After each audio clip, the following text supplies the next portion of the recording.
I'll take the under on the Nasdaq. I say short Nasdaq, long gold. I'm agreeing with you. Bitcoin next 6 months, I still think it's headed lower first, so I'll take short on the Bitcoin. All right, and anything else, Silvers? I mean, you don't have to stick to the same. I'm just trying to get a mood. This is like checking the pulse.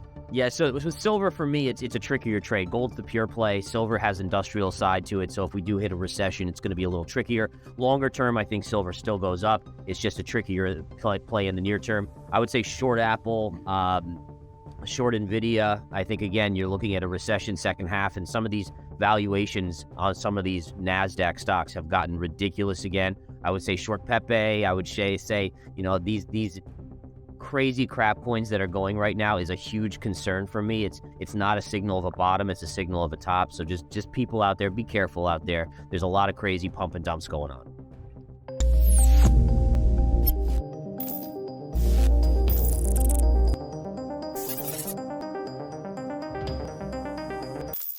The Bitcoin halving, which reduces the issuance rate of new Bitcoins, happens roughly every 4 years. The prior two halvings both catalyzed major Bitcoin bull markets. It's not hard to see why. Holding demand constant, a downward supply shock forces an upward recalibration in price. Supply and demand always rule, and when supply is cut, the price rises. The next halving is less than a year away. Hello and welcome to Money Talks. In today's video, founder and chief market strategist at InTheMoneyStocks.com and verified crypto investing, Gareth Soloway updates about Bitcoin's current market standing, the final bottom in crypto, and his outlook for Bitcoin in 2023. When you have a baseline, right? If you just keep recession, so the booms are just a little up, then the recessions are a little down. It's when you stimulate, you create the huge bubble, which in response then has to have the big downside as well. It's just the nature of life, right? I mean, if you're going to do a lot of drugs, you're going to have a big crash on the other side. I mean, it's the same kind of principle there. So definitely 100%. I do see a recession coming in the second half of this year. I'm looking at it in terms of the jobs data. We're starting to see that crack in the last report. I think we get another one next Friday. We've seen the inflation numbers come down, but not enough to enable the Fed to step in, and that's the key, right? So getting inflation from 9% down to 5%, easy, right? I mean, that's just, supply chain starts to work again, all that stuff. It's that last, 5 to 2 that's going to be the trickiest thing. And I think that's where people in the market, for me, I look at the stock market, I'm slowly moving in more and more into the short side of the S&P and the NASDAQ. And that's purely from the aspect of investors are in this phase of saying, okay, the Fed will rescue us no matter what, because we've been conditioned just like an animal. The bell rings and you run to get the food. That's the way the market investors are. The Fed, the difference here is that with inflation north of, let's say, 3%, I don't see how they stimulate in the same way, because then they're going to send inflation to 20%. Instead of 9, it's 20, right? And so that's going to be a shock for the investing public when they finally realize the Fed can't bail them out. Now, it's not to say the Fed's not eventually going to come to the rescue. We know the Fed is notorious for moving goalposts. Eventually, 3% inflation will be fine. Eventually, 4%, and it'll just become the norm. So yeah, I think recession second half. I'm not predicting a depression at this point. I think that comes later in the decade with the 100-year cycle, just like COVID and the Spanish flu. But I think this is the beginning of that table setting for it.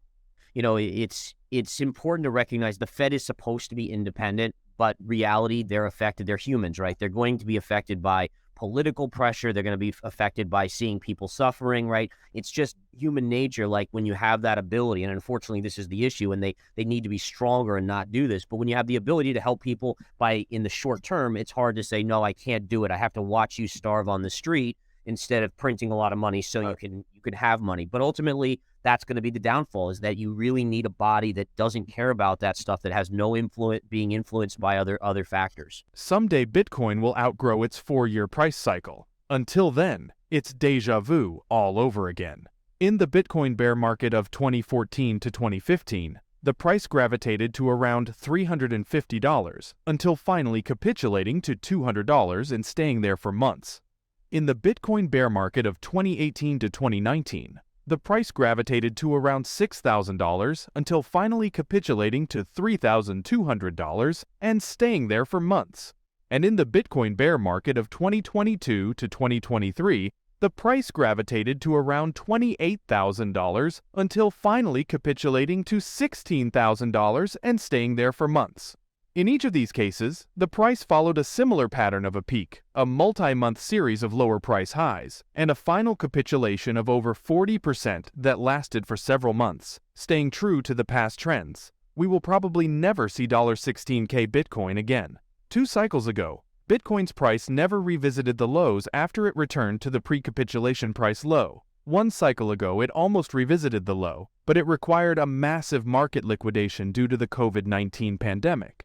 The next Bitcoin halving is less than a year away. Absent a major liquidation event, Bitcoin's price has likely bottomed. Yes, I mean, number one, the de-dollarization is definitely happening. I think there's a lot of fear that's spread around because of it. In reality, am I making a trade today on the collapse of the dollar? No, right? I mean, am I tucking some gold away? Yes, gold, silver, metals, Bitcoin eventually, absolutely. But it's not something that is going to happen overnight. You're not going to wake up tomorrow to a dollar being worthless. We're not Weimar Republic, right? So I think that that's something that people have to hear, because I've seen so much on social media panicking about this. I had a friend that I hadn't heard from in years message me, hey, do I need to exit all my dollars? And it's not quite yet. I mean, it's one of those things you need to understand is coming, but it's not like a do or die scenario right now. Now, having said that, there's no doubt that China wants to be the reserve currency of the world. They're trying to destabilize this by working with countries all across the world to start trading in